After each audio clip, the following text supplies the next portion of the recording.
Welcome to the Madison Miller Podcast special edition show, emergency show. Two big NBA trades happened today, so we are going to give this time and space to discuss both trades. First up today, we had the Pelicans make a big move with the Trailblazers to acquire CJ McCollum, along with Larry Nance Jr. and Tony Snell. And in return, the Trailblazers get back Josh Hart, Thomas Satoransky, Nickeil Alexander-Walker, Didi Louzada, a future first-round pick, and 2 future second-round picks. And the first-round pick is the 2022 Pelicans' own pick, which is going to be lottery protected. And this is a weird pick. If it's 1 through 4, it goes to the Pelicans. 5 through 14, it's going to the Blazers. 15 through 30 is going to Charlotte. The Blazers get a future first-round pick if it doesn't convey, and the Hornets get future second-round picks if it doesn't convey. So, the question is, how did that pick originally go to Charlotte? Is my question. That's weird. So, from New Orleans side of it, I think they paid a big price to get these 3 players. At first it was just reported it was McCollum for all that, but it turns out that the other 2 players were in that deal, which makes it make more sense that that deal was so large. But I do think they overpaid. But that said, I think it's a solid deal for New Orleans because they got more than just McCollum for what they paid. McCollum, I think, will play crunch time for them. I think he's a good fit with Zion and Brandon Ingram in crunch time situations. And then with those guys, they have Jonas Valanciunas, and then they have at point guard, they have, since they traded away Satoransky, Devontae Graham, who, is that where that pick came from? Was it from the Lonzo Ball trade? And Charlotte sent it to them? That would, in theory, they must have sent that pick to Charlotte for Devontae Graham. That's weird. A first-round pick for Devontae Graham. Oh, my God. But, hey, at least they converted, the other part of it to Portland in that trade. At least they were able to do that. So, then you have Nance in the deal, too, who will play off the bench for them. I like Larry Nance Jr. a lot. And then Tony Snell is just a 9th or 10th man on a decent team. And New Orleans, where things stand right now, stand in the final spot in the Western Conference play-in, which is great considering how they started the season at 1-11. And on Portland's side, I think it's an excellent return. I like getting Josh Hart in that deal, who could either start for you or be a 6th man, depending on the situation. Nickeil Alexander-Walker has some high upside. He was a lottery pick a few years ago. Thomas Satoransky is somebody that is about good backup point guard. And then they have that pick.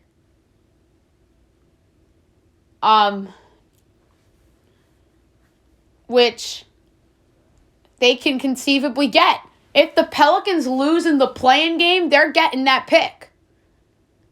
If they advance past the play-in tournament, then Charlotte gets that pick. So, a lot of moving pieces here with that lottery-protected pick. that's in that deal. But I think it's a great trade for Portland and a solid deal for New Orleans. And from Portland's standpoint, they did a good job collecting a lot of assets here. So if they choose not to trade Damian Lillard, they are able to repackage those for somebody else that becomes available down the road. You never know with this kinds of stuff in the NBA. And even right now, like, Portland isn't the worst team in the NBA. They're not Orlando or Detroit bad, for crying out loud. They have Dame. Yusuf Nurkic is still a Blazer as we speak, but that could change in 48 hours or less than, I should say. And then you have Satoransky, Josh Hart, Nickeil Alexander-Walker. So Alexander Walker and our friend Simmons, who really has made a nice jump this year for Portland. So they're pretty much set at guard. And then you have Nurkic as a big. And then they have the other kid in that trade, Didi Louzada, who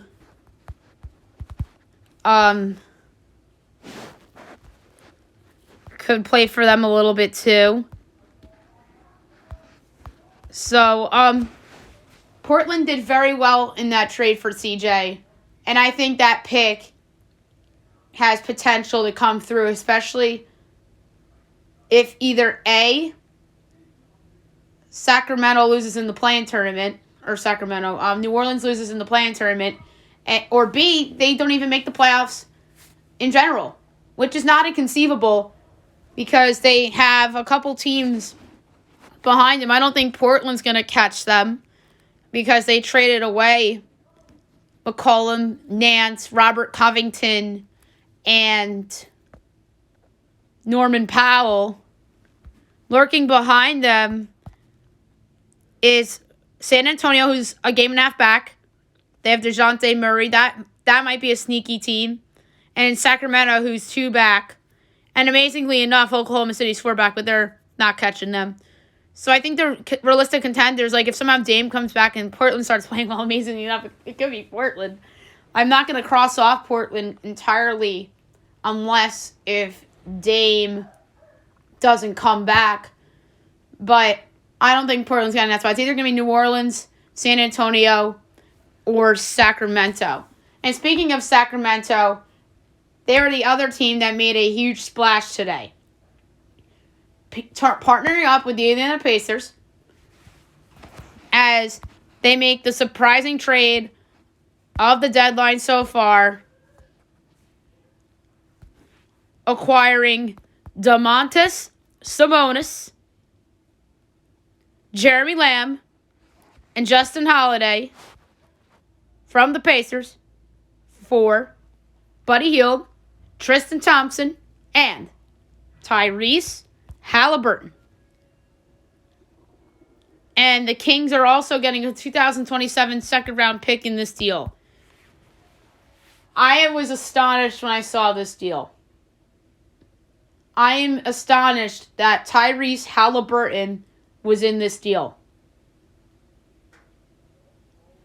I think the Kings are stupid for giving up Tyrese Halliburton.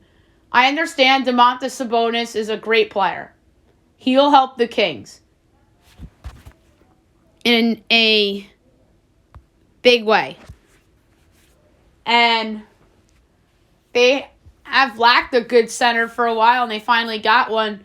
But I think they made a massive mistake by including Halliburton in there. Instead, they should have threw in a unprotected first-round pick. I think that Sabonis will help them a lot. So, you have De'Aaron Fox, Sabonis, Robert Holmes, Davion Mitchell, who they really like. I mean, Davion Mitchell, I think, if he was in the deal instead of Tyrese Halliburton, I think it's a slam dunk win for Sacramento. But no, they threw in the wrong guard. Oh my God, I'm not over this. We're going to get it more into Indiana in a second. So, the Sacramento lineup would be Sabonis, Holmes, maybe a little bit of Terrence Davis, assuming they keep him in some spots. But then again, you have Harrison Barnes, and then you have the two guards that I alluded to in Fox and Mitchell. So Fox, Mitchell, Barnes, Holmes, and Sabonis would be, in theory, the crunch time lineup. But yeah, Sacramento better start freaking winning, or else this trade will go down as one of the most lopsided trades this century. Right up there for the Oklahoma City James Harden trade when they traded him to Houston. That's right up there. There's some other ones that I can think of. The draft night trade in 2011, George Hill for Kawhi Leonard with the Pacers, ironically enough. That was probably one of their biggest mistakes in franchise history. Toronto getting a lot back for Andrea Bargnani from the Knicks back in 2013. The Kevin Garnett, Paul Pierce trade to Brooklyn when Boston got those picks that turned into Jason Tatum and Jaylen Brown. So yeah, this has a chance. If Tyrese Halliburton turns into the player I think he can be, that trade will go up right up with those trades. I know people are going to throw the Luka Doncic, Trae Young draft night trade up there too, but let's be honest. That's not that bad a catastrophe right now. Trae Young is a great player of his own. Although Luka Doncic has a chance to be an all-time special player, though. At least Atlanta has Trae Young, who's special in his own way as a basketball player as well. So, to Indiana side. This is a major win for the Pacers. Major. Tyrese Halliburton, I think, is going to be an all-star caliber point guard for the Pacers for years to come. I think that Rick Carlisle is a perfect coach for him. I'm absolutely astonished that they got Tyrese in this deal. Buddy Hield, I think, will help them too. I think that Buddy Hield will be rejuvenated in Indiana. And Tristan Thompson, I just think they'll buy him out. And then, like Brooklyn or somebody will pick him up. Or Charlotte. Like one of these teams that need a center will pick him up. They don't need Tristan Thompson. Unless if Indiana decides to keep him. You never know. So, I think that the Pacers did amazing in this deal. And here we were like a week ago thinking that they're probably going to get a good young asset for him and not Tyrese Halliburton. We thought maybe James Wiseman or somebody like maybe Obi Toppin of the Knicks potentially, or to a lesser extent like a Romeo Langford or a Grant Williams from Boston. So there are other potential candidates for this, or Denny Avida from Washington, Rui Hachimura of Washington. Like there are some other young assets that I thought were in play here for Indiana to receive back in the Sabonis deal, but Tyrese Halliburton, who could top that? So great job by Indiana in this deal. And then I know I just sat here and slammed Sacramento for giving up Tyrese in this deal. But Sabonis will help them. And Lamb and Justin Holiday are going to be bench players for Sacramento. So Sacramento, despite making what I thought was a terrible trade for them because of who they gave up, one person in particular, I still think they can get into the play-in tournament, barring some injuries and whatnot. Would I bet on them making it? No, because I think that there's a chance that Zion Williamson comes back and leads the Pelicans on a nice run. But if Sacramento were to steal somebody's spot, in theory you would say New Orleans. The case for that is Zion doesn't come back. And then the other case would be potentially the Clippers if Kawhi and Paul George don't come back this season. But the Clippers seem to think that they're coming back, because why would they acquire Robert Covington and Norman Powell then? And then that trade would make no sense. They must think that those guys are coming back this year, at least Paul George. So it's going to be interesting to see and whatnot. But letter grades times. Okay. New Orleans, I'm going to give that trade for them a B. I think Portland, for me, gets an A-. I think that Sacramento gets a D. The only reason why they don't get an F is because Sabonis is an all-star player. But the reason why their grade is so low is because of Tyrese Halliburton's going the other way. And Tyrese Halliburton going the other way is the sole reason why I'm giving Indiana an A+ for that trade. And then some grades for teams with the other deals that happened. The Clippers-Blazers one from Friday. I alluded to it earlier. Clippers, B+. I like those players a lot. I mentioned on the Monday show that these guys are going to help the Clips if they think that Kawhi and PG are going to come back this year.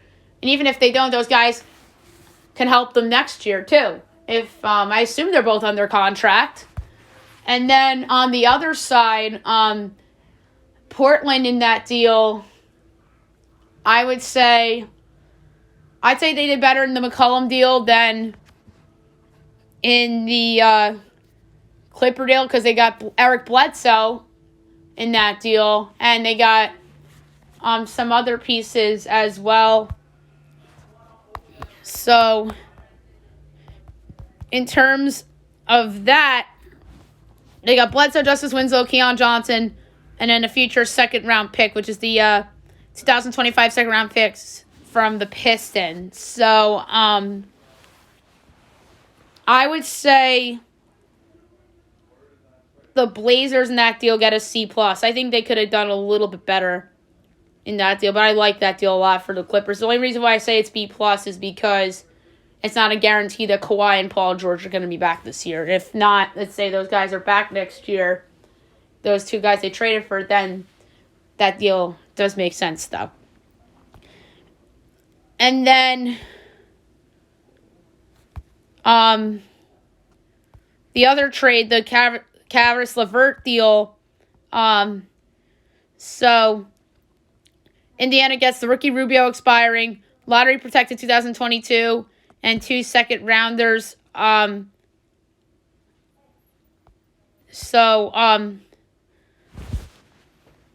then the 2 second-rounders were via Houston in 2022, which is a good second, and 2027 second-rounder via Utah. So that deal, for Cleveland, they needed another guard. They went with someone that's a little bit younger. Not a lot of pressure on Caris LeVert in this situation because they have Garland and Mobley and Allen there.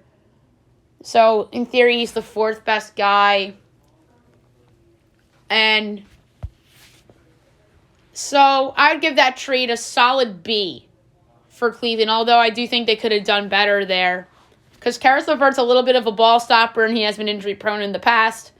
And then, for Indiana, I give that deal an A- because I think they did well here, especially getting that good Houston second rounder. The Rockets are terrible. And then they get the Rubio expiring, which is more cap space for them. And then they get another first-round pick out of it from Cleveland. So I think Indiana did 2 very good trades, and it looks like they're going to keep Miles Turner now, and that's because he's injured. I think that they want to trade him all along, but his value isn't as high as they would have thought because of his injuries. And it's going to be interesting to see where that team really goes long term. And I want to see if Malcolm Brogdon potentially gets moved now because they got Halliburton. Or do they let Brogdon and Halliburton play together? So I'm going to be very interested to see what they do with Malcolm Brogdon now. I think that's the big subplot here with the Pacers, with the moves that they have made so far. And then in terms of other potential moves down the road, I want to see what Portland could potentially do, who now has all of a sudden a guard logjam in a way. And I forgot about Nasir Little with Portland too, who's had a nice year this year, who's unfortunately hurt now.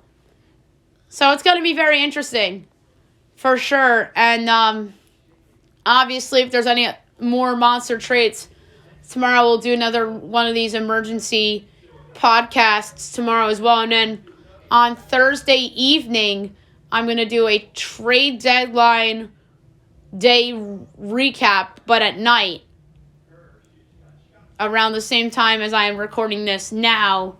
So it's going to be a lot of fun these next, not even 48 hours. The trade deadline's at, I believe, 4 o'clock.